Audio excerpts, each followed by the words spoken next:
Jenko olive oil. That's where our grandfather got his start. Started as a delivery boy making $3 a week. 3 years later, he owned the company. Only in America.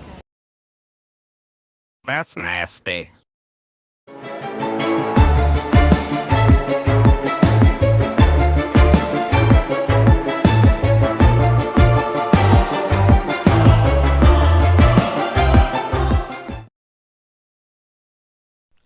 All right, y'all. So it is time for another edition of Upon Further Review.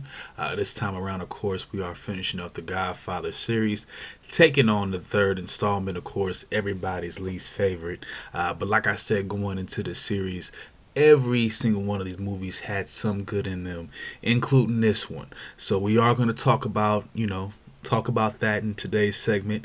We also going to get into what didn't work.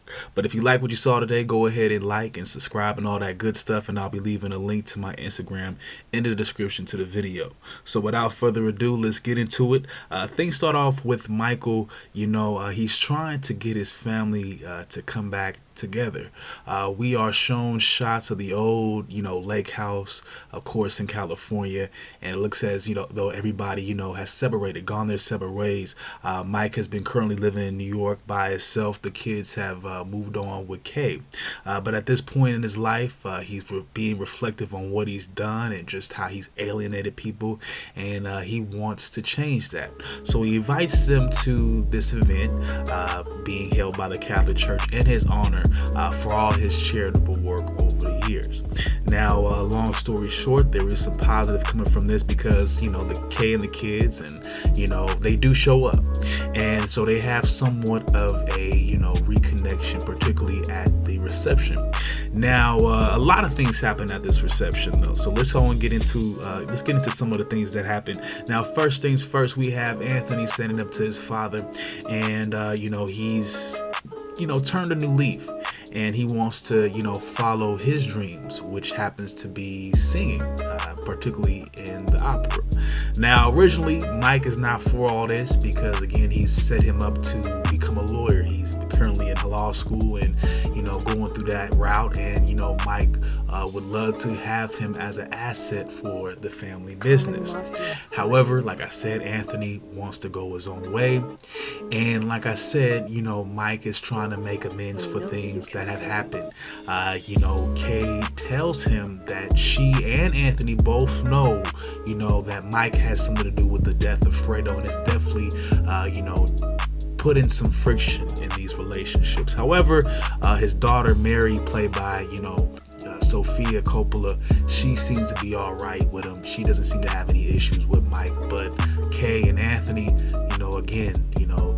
they saw some of the negativity, and they kind of understand.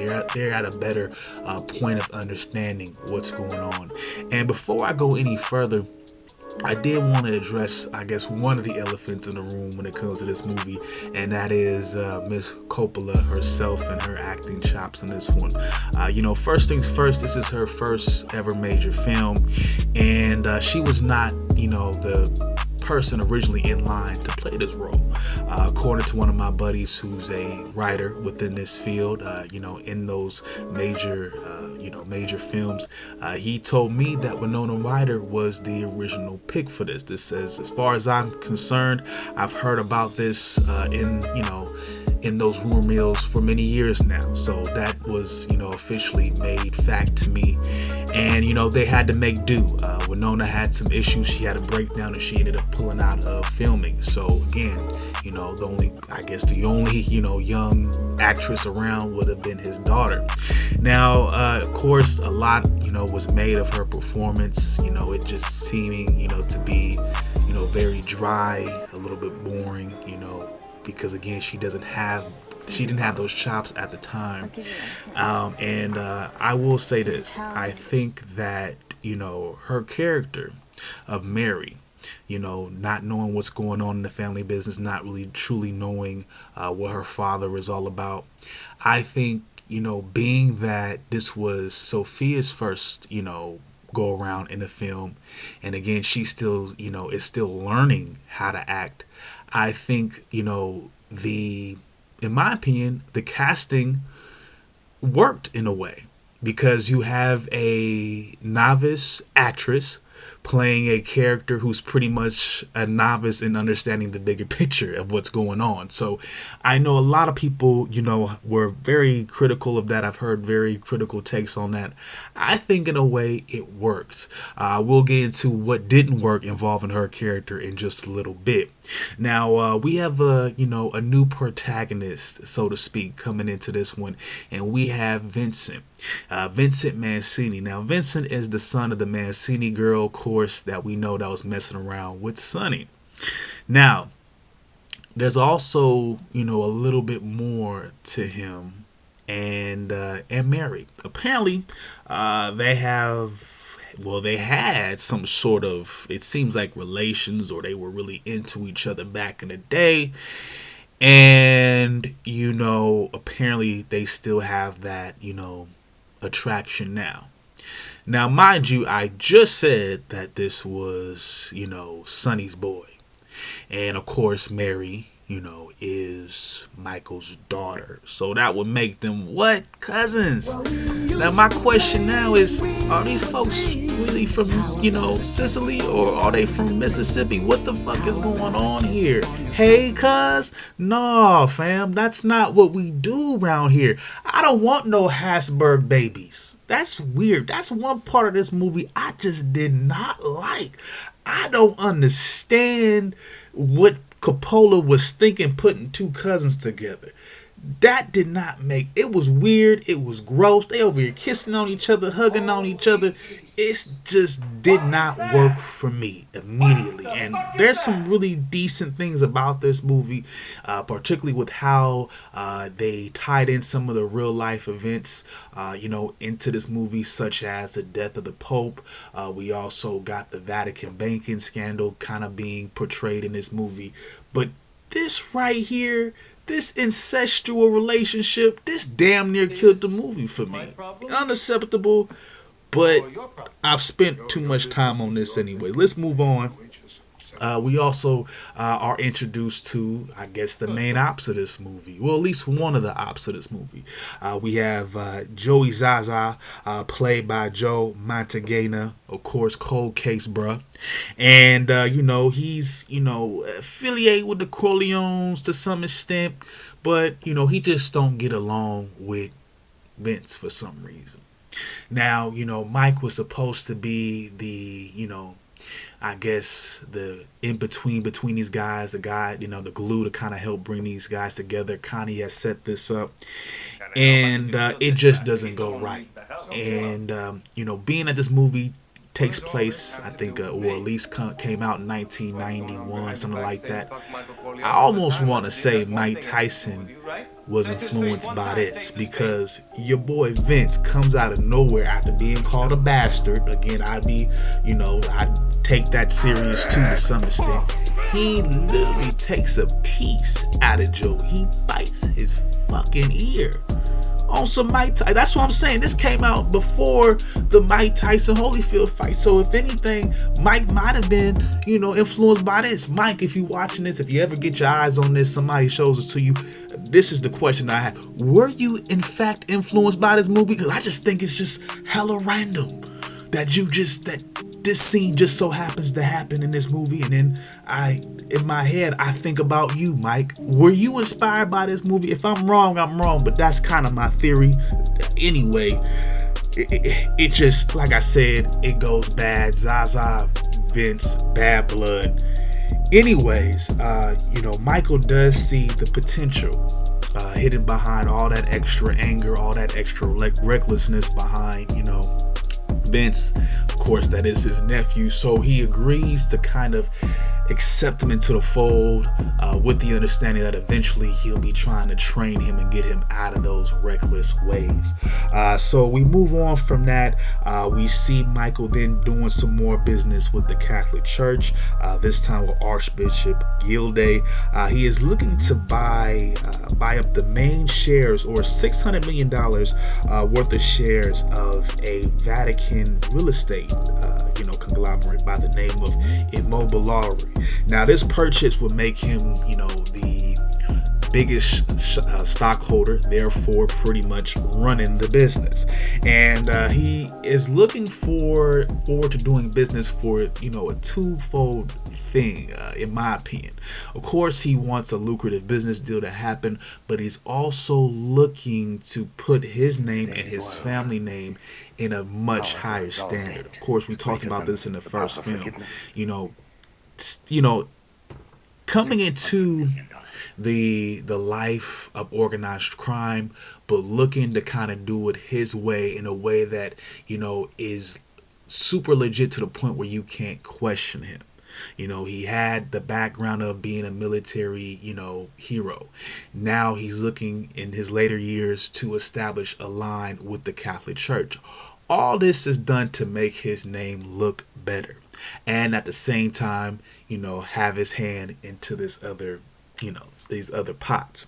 Now, in order for this deal to officially move forward, at some point, Mike decides that he wants to cut weight with the rest of the Mafia families, the commission. And what he decides to do is pretty much give them all a cut from, the casinos that he recently sold. Now, this causes some drama because, Zaza does not get his cut. And Zaza, he explains that he's done all these favors and done a lot of work for these other Mafia families, including the Corleones. And he expresses that it's a little bit unfair that he doesn't get his cut, which I do understand. Now, he storms off. Don Antebello claims he's going to go after him and trying to, alleviate things. But here's when you have one of the most epic scenes, at least in my opinion, in the whole series. Out of nowhere, you see, at least 2 or 3 helicopters. Now, mind you, all the commissions, so all the Mafia families, including Mike and his people, Neri and Vince was with him, they're all in this little penthouse, right? They're all chilling and talking. Like I said, things, go sour. Zaza and Antebello do leave. Now, like I said, they pull back up with like 3 or 4 helicopters, and they gun that penthouse down. Everybody's getting shot. Of course, Mike and his people make it out, relatively scot-free, but the majority of the people in that room, done. Just to kind of see the stakes and see how, Zaza took everything, I was like, damn, that boy, he was indeed mad about this. But with that being said, Mike, with his third level thinking, he immediately goes, yeah, Zaza pulled this off, but he has somebody else in his corner. And that person, according to Mike, would end up being Don Antebello. And he was not wrong about this. He would end up being right, and we'll talk a little bit about that in a little bit later. Now, before we go even further, I just want to give a shout out to Don, the man who played Don Antebello, Eli Wallach. I'm pretty sure anybody who is a fan of the Westerns, particularly back in the day, Fistful of Dollars, Good, Bad, and the Ugly, that name should be familiar. All those types of movies, all-star all the way, from way back. But I had to shout him out before I moved on. Now, all the stress that's going on right now, this would trigger Mike into a diabetic stroke. Now, again, this is one of those scenes that Pacino's acting really shines. He gives you a good glimpse of what's going on in his mental. Some of the things that he's done in his past, they're all starting to come back to him. He's calling out for Fredo. And it's just a really intense scene. And, only somebody like Pacino could take it to that level.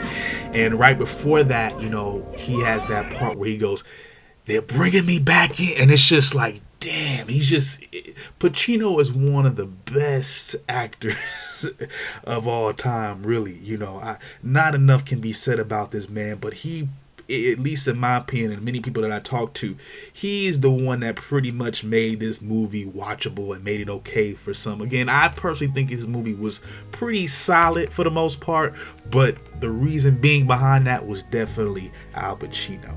Now, while Mike is recovering from, what just happened, Neri and Connie have taken over to some extent, and they give the green light to Vince to go ahead and take out his rival Zaza at a Italian festival. They roll up on him. We have Vince dressed up like a cop, and it's just a little bit smooth. It's it's one of those smooth executions, and for what it's worth. But in my opinion, it's not on par with the other ones. It's a little bit, it's a little bit anticlimactic. I definitely like, Vincent's smooth kind of approach.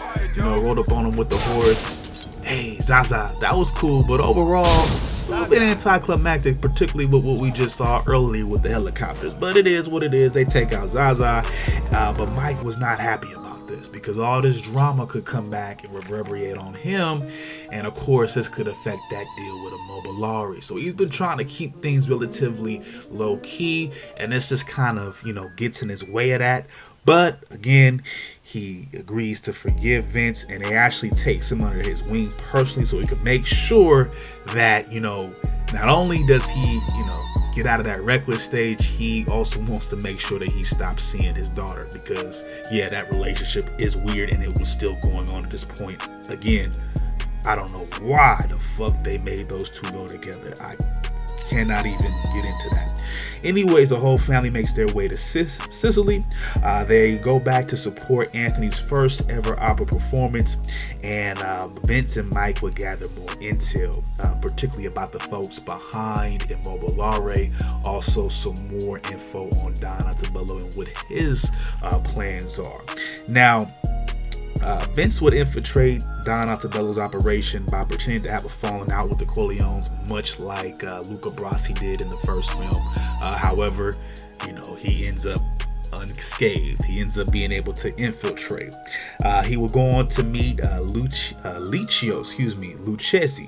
and he ends up being a chairman for Immobiliare, and he will go on to find out that the deal is nothing but a scam carried out by Lucchesi, the Archbishop, and another Immobiliare accountant.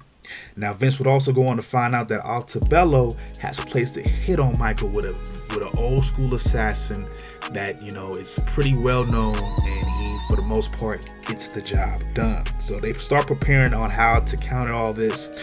Michael would end up making a visit to the potential pope, that being Cardinal Lamberto, in order to kind of get support for the deal, because like I said, I don't think I mentioned this beforehand, but this deal with the Immobiliare would need to be ratified by the new upcoming pope.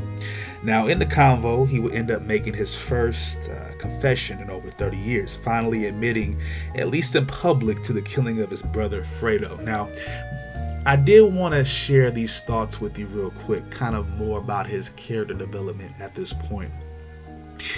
And I thought about it, when I saw this scene. And, it kind of makes sense, because after this, he will go on to say that I can't be forgiven, something of that nature. And the priest would tell him, or the cardinal would tell him that, you can be forgiven to some extent, but it is right for you to suffer to some extent at the same time. I have a feeling that Mike feels that he can't be forgiven, not only, I'm going to say this. Mike feels, at least in my, interpretation of what I'm seeing, that, not only did he, do these actions, I don't think he really truly feels that he can change and be a different man. And the reason why I say that is because really turning your back on these things and really trying to, turn a new leaf and be a different person would require him, to be honest with everyone about this. Let's be real here. He opens up to Cardinal Lamberto and he tells him what happened, or at least that he was responsible. But let's think about why he did this. Sure, he might have been convinced, and, he might have felt the need to say something. But in reality, he wanted the blessing for the deal. And in his mind, a confession would open himself up and, at least get good favor, at least in his mind, put him in good favor with the new pope.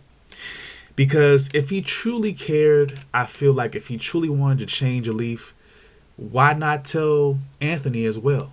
Particularly since Anthony and, Kay seem to have a good idea of what happened.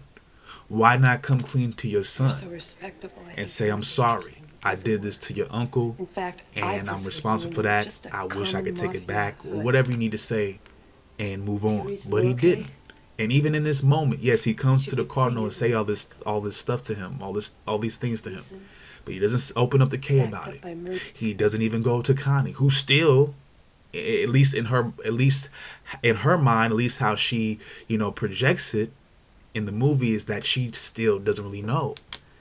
See, that would be a good person to tell what really, happened.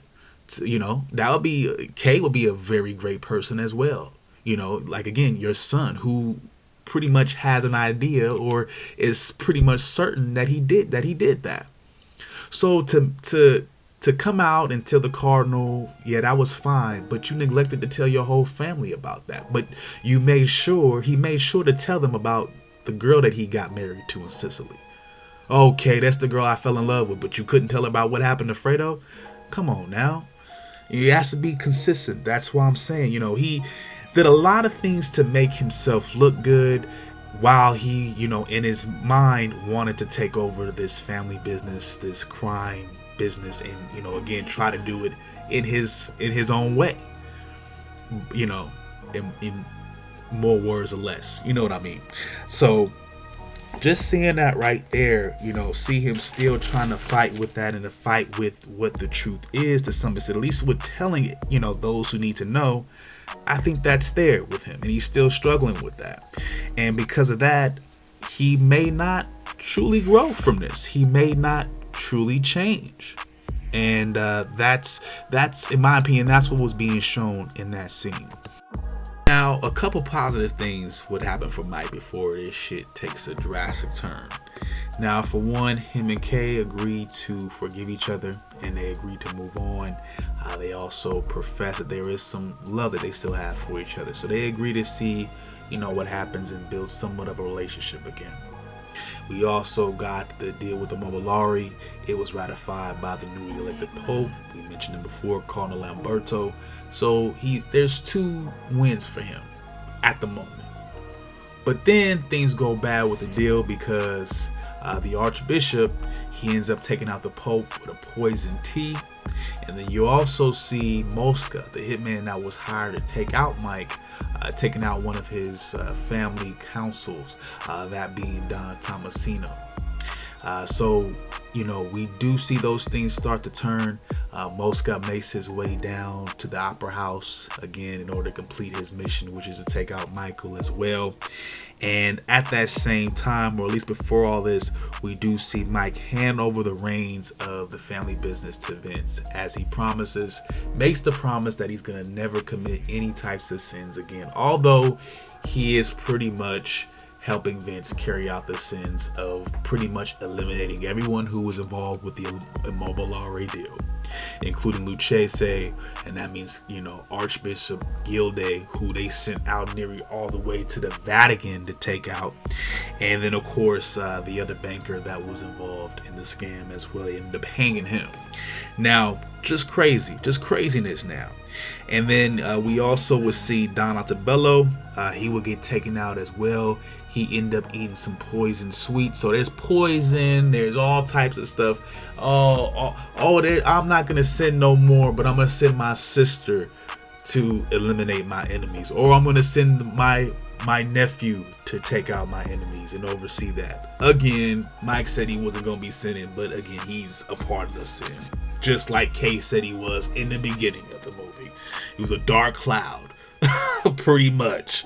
Now, at the Opera House, Mosca would eventually make his way there, and the Corleone family is in attendance, so he's setting himself up to pretty much take him out with a sniper. Now, this doesn't work. There is some encounters that he has with, the security there.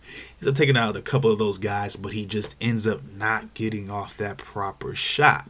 Now, with that being said, After the show is over, everybody makes their way outside. Of course, the Corleone family is there.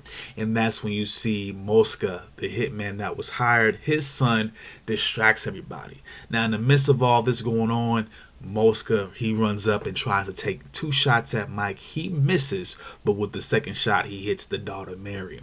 And Mary, oh boy, she took that bullet and she instantly said, Dad? Dad? And she's dead. And that was probably the driest death I've ever seen. And it's another little funny part about this little story that I heard about this. Of course, my friend who's a writer mentioned him in this video before. Now, he went to a screening of this movie back when it first came out. Now, him and the rest of the viewers, they laughed at this part of the movie. Now, when your death scene makes people laugh, instead of having them be feeling, sad or some type of negative emotion, that's not that great of a thing. But again, Al saves it. Again, he has the long scream. Even before that, it kind of has no sound, but you can just kind of see his emotion in the camera. Again, he saves this movie. Just his expressions, the way he, expresses, everything. The facial reaction, the tears.